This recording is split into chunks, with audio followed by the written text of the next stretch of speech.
Chapter 9.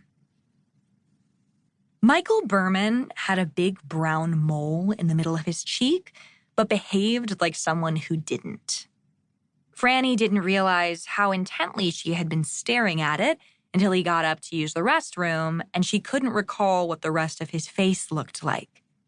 He had sawed through half his steak, charred and brown all the way through, the way Papa liked his.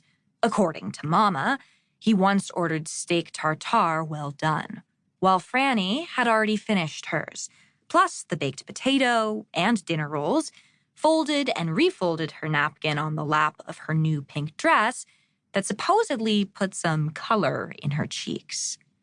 He hadn't stopped talking long enough to eat and looked at her empty plate with some trepidation. "I like a girl with an appetite," he said, but he didn't mean it. Michael Berman played doubles tennis and had, while at Yale, placed third in the state. Not as impressive as first, but Connecticut was a small state packed with men in tennis shorts, so it wasn't nothing. At Harvard, he was studying to be a heart surgeon, which was the future of medicine. This future meant artificial hearts, pig hearts, open hearts diced and filleted on a table with a man's ribs cracked wide open. The heart was a machine, nothing more romantic than that. It was a clock, a bomb. All it did was keep the time.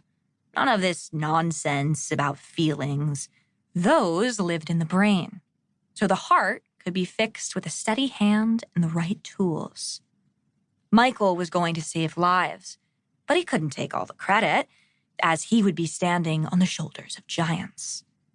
That was a Sir Isaac Newton quote, by the way, whom he assumed Franny had only heard of because an apple fell on his head. Speaking of giants, why didn't anyone yet realize how completely Hemingway had revolutionized 20th century American literature? And did Franny know he was born in Oak Park? Now that Franny was trying to write her own jokes, what if these embarrassing situations could be something to dissect, like Michael Berman's hearts?